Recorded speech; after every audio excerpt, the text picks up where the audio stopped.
Robust und geschmeidig zugleich. So soll das Leder sein, das Isabel Müller heute verarbeitet. Die 19-Jährige lernt bei Peter Kaiser im rheinland-pfälzischen Pirmasens. Die Firma fertigt hochwertige Schuhe aus Leder. Ein teures Material, von dem der Kunde einwandfreie Qualität erwartet. Deshalb untersucht Isabel zunächst jede Tierhaut auf Risse und andere Fehler. Dann schneidet sie die Teile zu. Ein Laser projiziert die Schablonen auf den Tisch.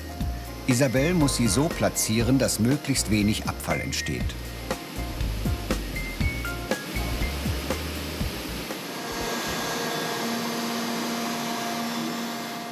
Die Ausbildung dauert 2 Jahre. Fachkräfte für Lederverarbeitung werden überwiegend in großen Schuhfabriken beschäftigt. Hier stellen sie Schäfte her, also die Oberteile von Schuhen.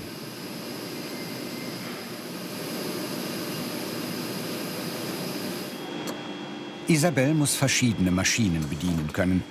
Mithilfe dieser klebt sie das Innenfutter. Fachkräfte für Lederverarbeitung kommen ständig mit Klebern und Lösungsmitteln in Berührung. Das kann die Atemwege reizen.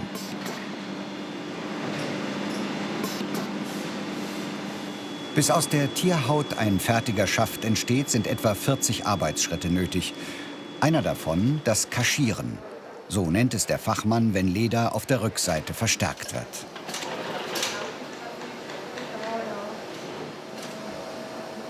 Isabel legt das Zwischenfutter mit der Klebeschicht nach unten auf das Oberleder. Die Bügelpresse erhitzt den Kleber, die Teile verbinden sich miteinander. In den großen Produktionshallen brummen unzählige Maschinen. Entsprechend hoch ist der Lärmpegel. Man gewöhnt sich drauf. Also ich finde es jetzt nicht so schlimm. An manchen Maschinen ist es halt extrem laut, da muss man dann auch Hörschutz anziehen. Als nächstes zeichnet Isabel die Nähte auf.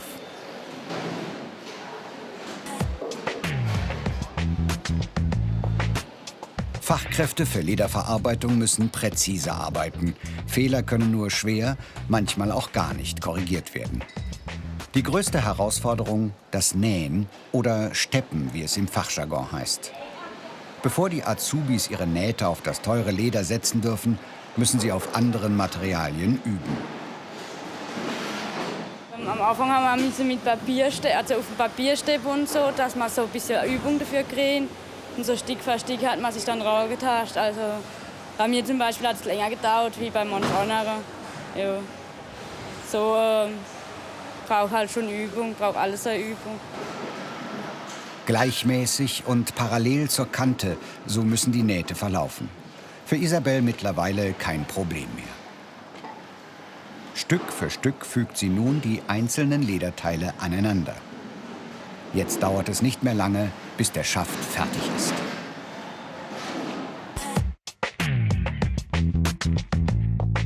Die Ausbildungsinhalte: Leder zuschneiden, Teile zusammenfügen, Zier- und Spezialnähte, Zubehör anbringen.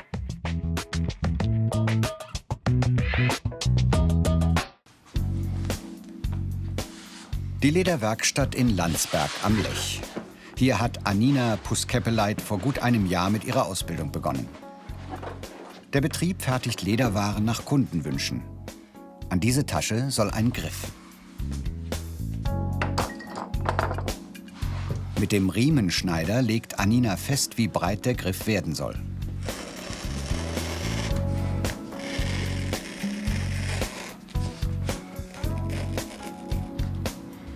Für die Ausbildung ist kein bestimmter Schulabschluss vorgeschrieben. Die Betriebe stellen überwiegend Bewerber mit Haupt- oder Realschulabschluss ein. Anina hat die mittlere Reife.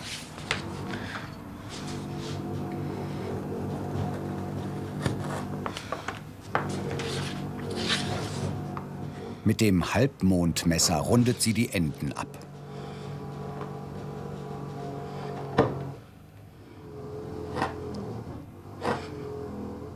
Die Werkzeuge sind oft scharf und spitz. Die Verletzungsgefahr ist nicht hoch, wenn man natürlich die Sicherheitsregeln beachtet. ist dann einfach insgesamt vorsichtig sein bei dem, was man macht, sich bewusst sein, dass die Klingen sehr scharf sind, dass man ausrutschen könnte, von sich wegarbeiten und genau, dann passiert meistens eigentlich auch nicht viel, aber ein bisschen was gehört halt auch dazu. Anina fasst den Griff mit einer Ziernaht ein.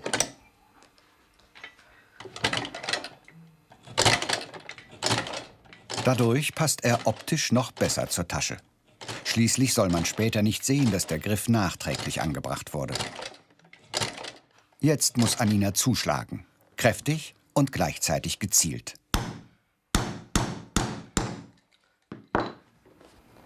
Mit den Hülsenschrauben befestigt sie den Griff.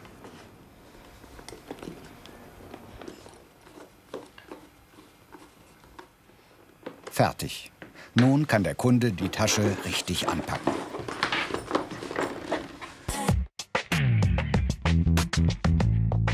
Die negativen Seiten: Maschinenlärm, Kontakt mit Klebern und Lösungsmitteln. Diese Tasche soll repariert werden. Geschäftsführer Kai-Uwe Möschler geht mit Anina den Auftrag durch. Also, Durchsicht, Reparatur, neuer Tragegurt, Farbe anpassen. Durchsicht ist klar, die offensichtlichen Sachen wie unten der Boden, das muss mit der Hand genäht werden. Ganz zum Schluss machen wir dann noch eine Pflege, dass sie wieder fit ist. Okay. Na? Okay. Dann viel Spaß. Zunächst sucht Anina das passende Garn heraus. Auch hier gilt, die ausgebesserte Stelle sollte nachher möglichst nicht zu sehen sein. Fachkräfte für Lederverarbeitung brauchen ein gutes Auge. Mehr Infos und viele weitere Berufsporträts als Video zum Download und als Podcast gibt's im Internet unter BR Alpha Ich Mach's.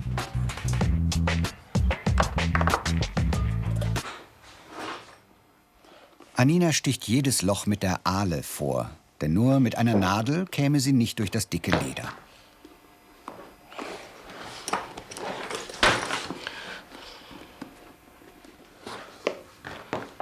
Fachkräfte für Lederverarbeitung lernen verschiedene Nähtechniken. Doch nicht nur das schätzt Anina an ihrem Beruf. Ich mag das Material und ich mag das schon eben, Feingefühl einzusetzen, manchmal dann eben auch ganz viel Kraft. Das ist eine Kombination.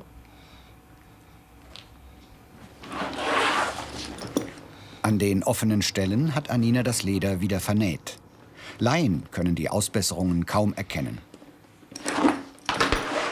Wer diesen Beruf erlernen möchte, muss handwerkliches Geschick mitbringen. Geduld ist auch dabei und muss unbedingt da sein, weil viele Dinge, die man einfach macht, sich ziehen oder man muss es nochmal machen, wenn es nicht geworden ist oder. Und da braucht man dann schon manchmal Geduld. Aber prinzipiell das Wichtigste ist Leidenschaft und Liebe. Weil nur oder der Handwerker, der mit Leidenschaft und Liebe arbeitet, auch dementsprechend gut arbeitet. Jedes Leder, ob Gürtel oder Tasche, wird hier individuell gestaltet. Besonders beliebt bei den Kunden eine Prägung nach Wunsch. Diese Fähigkeiten sind gefragt: Sorgfalt, gutes Auge, handwerkliches Geschick, Geduld.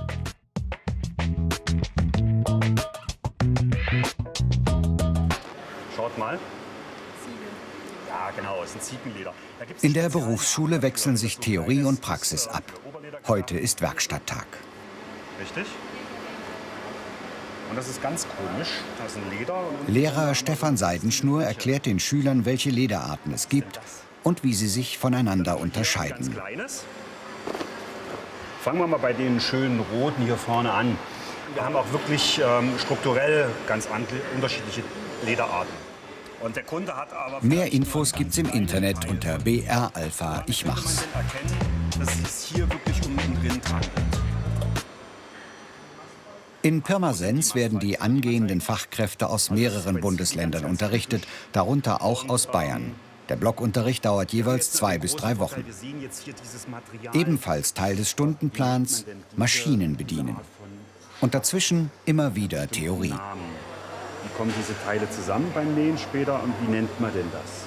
Wie nennt man denn dieses Schaftteil? Ein Blatt. Okay. Wie würdest du zum Beispiel dieses Messer in das Fell legen? Tarek muss das Stanzeisen möglichst platzsparend auf dem Leder auslegen. Kein Zentimeter darf verschwendet werden.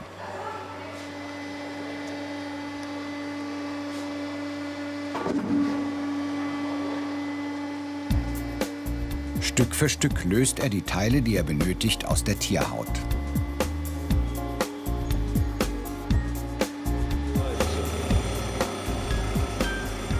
Die meisten Lederarten sind relativ dick und deshalb schwer zu bearbeiten. Ein Problem gerade am Rand, wo die einzelnen Teile später zusammengesteckt werden. Deshalb schärft Marco das Leder entlang der Kanten, macht es also dünner. Nun lassen sich die einzelnen Stücke gut miteinander vernähen.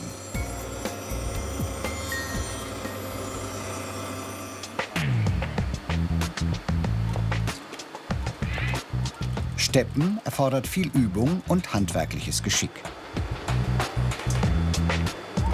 Keine Maschine ist wie die andere, deshalb müssen sich die Schüler jedes Mal erst wieder auf die jeweilige einstellen.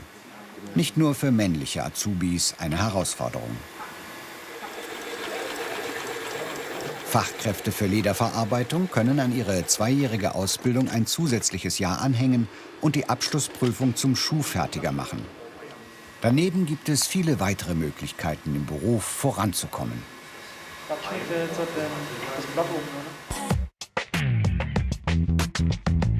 Karrieremöglichkeiten. Schuhfertiger, Sattler, Meister, Schuhtechniker.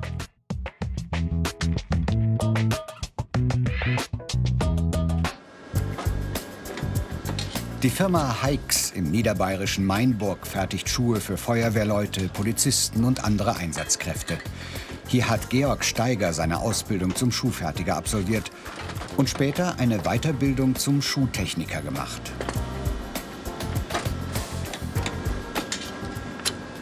Als stellvertretender Produktionsleiter ist er unter anderem für die Qualitätskontrolle zuständig. Dabei schaut er Kolleginnen wie Jennifer über die Schulter. Ja, der passt eigentlich ganz gut. Der Kappendruck stimmt. Du hast mindestens 5 mm Futtermembrane und der ist auch hier schön ausgezwickt. Top, hast super gemacht, passt. Die einzelnen Modelle werden ständig weiterentwickelt. Gemeinsam mit seinem Kollegen Erhard Jahreis überlegt der 27-Jährige, was genau sie verbessern können. So, hier müssen wir das Modell ändern. Wir müssen hier den Streifen höher legen. Den Streifen. Auf der Innenseite gehen wir 3 mm hoch. Innen 3 mm. Ja. Tun wir 5 mm auf der Außenseite nach unten. Okay, 5 mm. Nach unten. Das liegt nochmal hier Dann und dann geht 3 3 mm Millimeter nach hoch, oben, dass genau. die Teilung besser hier in der Mitte verläuft. Ja. Für die Weiterbildung zum Schuhtechniker musste Georg 2 Jahre zur Schule gehen, in Vollzeit. So Johannes, das sind die Trecker Pro S3. Einfach so hinsetzen, so wie du es gelernt hast, dann passt es schon. Okay. Schuhfertiger wie Johannes ergänzen die Arbeit der Fachkräfte. Sie verbinden den Schaft mit der Sohle. Fertig ist der Schuh.